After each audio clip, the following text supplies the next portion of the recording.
ito guys, ang bilis na gumawa ng video. Dapat na.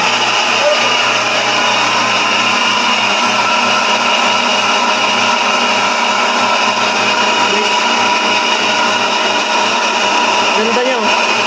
Buo. Hey! It's a new day. It's another day to be grateful every day. And samahan niyo ako kasi dumating na ang aming pelletizer machine and cultivator machine. And ayan, ipapakita natin kung ano ba yung in-order ng papa ko. Yung una is yung pelletizer machine na kung saan, ano ba yung, para saan ba yun, anong purpose nun? Para, pwede na tayo gumawa ng sarili nating pellet, di ba? Alam naman natin na sa panahon ngayon is nagsisitaasan na yung mga presyo ng mga pellet, 'di ba? Ng mga feeds, ng mga pagkain ng ating mga hayop, ng mga manok, baboy, 'di ba? Kaya kailangan na natin magkaroon ng alternative na feeds. So, kaya ang ginawa natin, sinolusyonan na lang natin, 'di ba? Para mas makatipid tayo sa ating pagfa-farm, 'di ba? And syempre maging healthy rin yung ating mga alagang hayop. Kung tayo mismo yung magagawa ng mga feeds, alam natin yung mga ingredients ng feeds natin. Pag sa atin lang, more on organic lang, syempre walang chemicals, di ba? Kaya nakakasiguro tayo yung safe and healthy yung ating mga alagang manok and baboy. And actually dumating na no? Kakarating lang. So, ngayon, nag-video lang ako para ipakita sa inyo yung box, di ba? Galing pa ng LBC. So, shoutout LBC and let's go! Shoutout din kay Diskarte Pinoy TV, no? Kasi siya kanya galing yung itong machine na to. So sa shop nila, so visit nyo lang, search nyo lang sa YouTube or Facebook Diskarte Pinoy TV, and pwede kayong manood ng mga videos niya, and syempre mag-order kayo ng mga products niya or mga machine, di ba, para sa pagpa-farm. So marami kang pwedeng pagpilian. Isa na tong pelletizer, meron ding cultivator, meron din yung pangbungkal ng lupa, sobrang dami pa, as in. Kaya so, ito, guys, wait ako sa inyo. Ito yung pelletizer machine natin. Ayan, so, yan, hindi pa natin nabubuksan. Ito naman yung cultivator machine. Ito naman, para siyang pangdaro, parang gano'n nata yung something like that. No, hindi na natin kailangan ng kalabaw. So, para di ko alam ang Tagalog ng daro. Basta yung may kalabaw, hilain ng kalabaw yung parang bakal. Gano'n, parang gano'n. So, sa pag-garden naman yan, no, para sa lupa. So, hindi na tayo masyadong mahihirapan. And pelletizer, sobrang laking tulong na ito. And medyo hindi na rin tayo mahihirapan sa paghanap ng mga alternative feeds kasi meron na tayong mga tanim, no? Meron tayong Madre de Agua, meron tayong Azolla, 'di ba? Kaya grabe. Kaya sobrang laki talaga ng matitipid natin, no? Ang kailangan lang natin is syempre yung darak, 'di ba? Maghanap na tayo ng darak, ng molasses para mag-form siya ng pellet. So, ayun, na-excite ako na buksan to and subukan to. And ipapakita ko sa inyo kung paano ba and kung gaano kaganda yung nabili naming pelletizer machine. And kung gaano kabilis gumawa ng pellet, di ba? Kaya grabe, excited na ako. Tara guys, let's go! So for today is add kami ng mga organic na pagkain ng mga ating mga alagang hayop, no? Mga baboy, manok. And yung mga alternative natin na pagkain. So meron tayo ditong pakita ko sa inyo. Una, meron tayo ditong Madre de Agua. Ayan, so sobrang ganda na ito. And actually hindi pa siya kailangan pang i-dry ito, pero for the sake lang ng video, so gagawin natin siyang pellet. No, ihalo natin siya sa pellet. Chinap-chop natin. Meron tayong Azolla, ayan. And meron din tayong malunggay. Diba, malunggay to. Meron din tayo, ayan, tahop na nilalagay ng mama ko. Ayan naman, ito yung magpuporma na para siya maging feeds. So lalagyan natin muna ng tahop. And ayan, yan, halo natin yung mamaya later. And kulang pa yan ng mais, asin. So kulang pa tayo ng molasses, pero okay lang kasi pampalasa lang naman yun. Pero sa susunod bibili tayo ng molasses. Maglalagay tayo ng mais. Ayan, ihalo natin dyan. Ayan, so ito, mais, tahop, malunggay. So abangan natin mamaya guys, papakita natin ano ba yung tsura, no? Ano ba yung tsura niya pag ginawa na natin pellet. So unlimited feeds, diba? Unlimited feeds, parang actually parang libre na lahat no? Mapapatipid talaga tayo kasi may tanim na tayong madadagwa, hindi na tayo bibili. So meron tayong azola, hindi na rin tayo bibili. Malunggay, nakukuha lang din yan sa tabi-tabi. So, may tanim din kami yan. And ang bibili na natin dito, yung tahop, no? Bibili na tayo ng tahop, which is mura lang din naman yan. And molasses kulang pa tayo, pero okay lang. And ito, asin. Lalagyan din natin ng asin, pampalasa. Ayan, lagyan natin ng asin. Ayan, tapos halo-halo natin mamaya. Ayan, tapos ayan, ihalo natin yung madre de agua.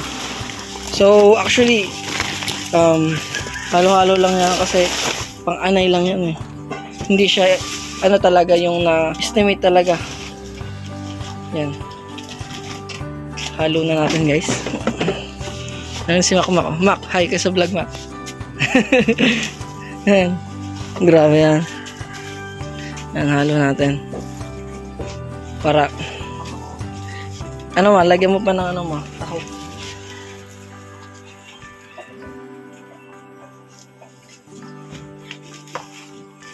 Yan. So makikita natin mama yung kakalabasan ng ating hinalo sa paglabas siya sa pelletizer machine. Kung ano na ba itsura niya. And gano'n siya kaganda, grabe. Sobrang ganda niya. And ang lakas kumain ng baboy at mga manok. So meron din tayong eggshell dito. Papadagdagdan na ng protein. Yan. Itlog ng Rhode Island. And mekos-mekos mo na yan, insan. Mekos-mekos mo na yan. Mekos-mekos lang. Mekos-mekos. Yan. Ihalo lang. Mekos-mekos lang natin to mga insan. So, kasalukuyan tayong nasa, ayan, sa ating machine. So, ito yung ating machine. And, ayun, tatry namin. Ito yung, ano namin, yung ginawa namin. And, okay, try natin guys. And, 4 horsepower yan. And sobrang bilis siya makagawa ng pellet. Kasi na-try na namin.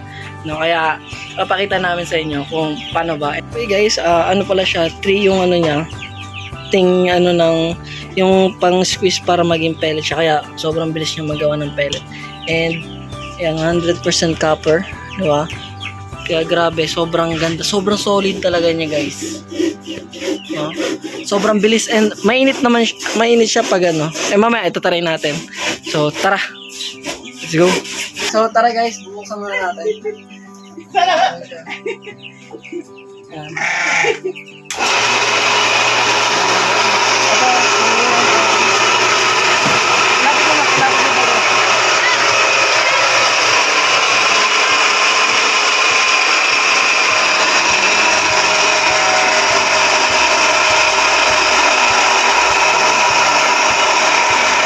Nagbara yung ano, yung ating duk-duk na nag-rin, pelletizer, kasi yung mais, sobrang lalaki ng mais, no? So, kailangan natin butasan to. Tumigas na rin yung mga tahok, kaya hindi lumalabas yung bago natin gawa, hindi lumalabas dito. So, yung nakabara. So, ayun guys, so, nagbabalik ulit tayo. Ang na-solve na natin yung kulang natin kahapon, yung nagbara. Yung isang, ito, hindi umiikot yung isa. So, ginawa natin is, sisikapan lang pala yun para umikot siya. So, solve na natin, umikot na sila, and okay na. And, nakapag, nasubukan na natin kanina, and ito, yung, ayun si mama. Ito yung tinaray natin kanina. Ayan, no? Okay. Ano? Sinubukan natin, okay. And tita, nagkuha ng ipil-ipil. Ismail na. Hi! Hi guys! Hi guys. So, and subukan natin. Ang pagkakamali lang nung kahapon, yung ginawa namin is sobrang daming dahon, no? And yung iba is hindi pa toyo, basa pa yung madadagwa, hindi pa toyo. Tapos yung azola, basa pa rin. Nabilad namin yun, pero hindi pa rin natin kasi hapon na yun eh. Nung pinagsama-sama namin lahat, no? Kasama yung malunggay. Hindi na form yung ano, yung pellet, kaya basa, no? Kaya yun yung dapat binago namin. Ang ginawa namin is tahop na lang, tapos mais, tapos asin, tapos balat ng itlog ng manok, tapos ano na lang, ipil-ipil. Yun na lang yung susubukan namin para hindi na masyadong basa and matuyo lang siya and ma-form siya into pellets. Kagaya ng nakita nyo kanina, so magiging ganun siya. So itatry ulit natin. Ayun o. Yan. So, ayan. So, ito nahalo na, hindi ko nakapakita kanina eh. Ito, sapal or balat ng itlog, tapos mais, tapos tahop, so darak. So, ayan, ihalo natin yan kasama yung ipil-ipil, tapos lalagay natin dyan. Papakita natin paano yung process and papakita ko na sa inyo kung gaano kalakas kumain yung ating mga alaga. Grabe, unlimited feeds talaga. Sobrang laki talaga ng matitipid nyo sa mga pagkain ng mga hayop natin. Ito ba karami kanina? Ha? Naubos mo na yung mais mo? So, eto guys, papakita ulit natin. Bubuksan na natin. Paano?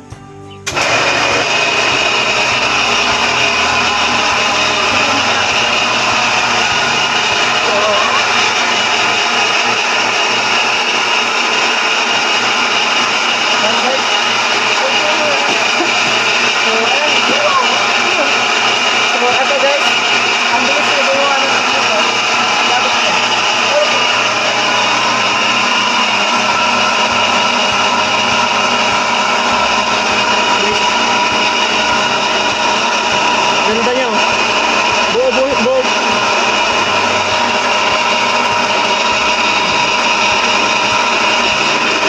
Ano siya mahaba?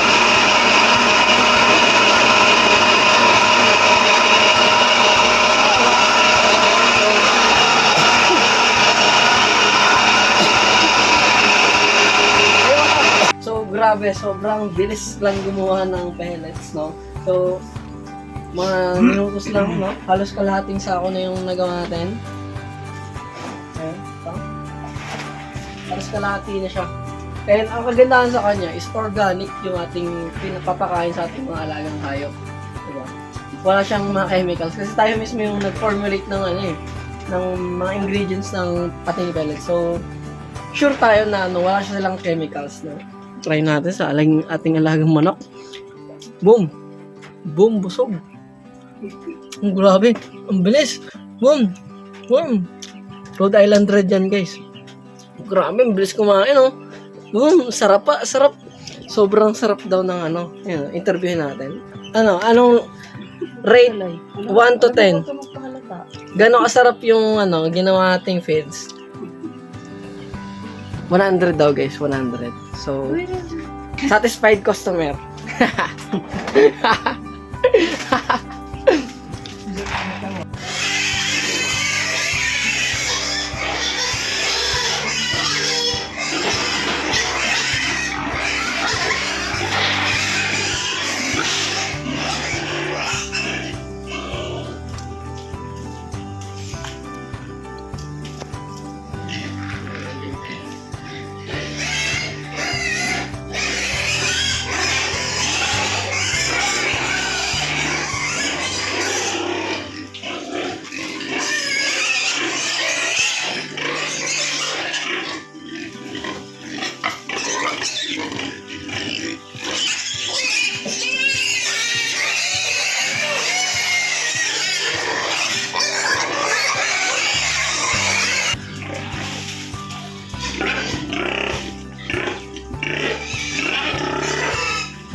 So kung makikita nyo naman kung gaano kalakas kumain yung ating mga alagang baboy and alagang manok. So kasi nagustuhan nila yung binigay natin at yung ginawa natin pellet, di ba, na gawa lang siya sa darak, asin, mais, balat ng itlog ng manok, and ipilipil lang yun. Pero nagustuhan nila yung pagkain. Kaya sobrang ganda talaga and sobrang laki talaga ng matitipid natin.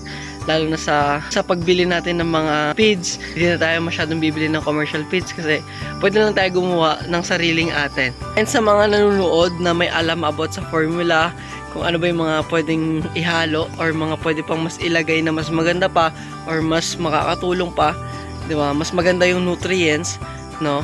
Is pwede kayong mag-comment sa baba para yun, mabasa ko rin and malaman ko rin para ma-apply ko rin dito sa amin. Hanggang dito na lang yung ating video. Huwag kakalimutan mag-like, comment, and subscribe to my channel para mas marami pa akong magawang video and mas marami pa akong ma-share sa inyo. And see you sa next video. Bye-bye. Peace.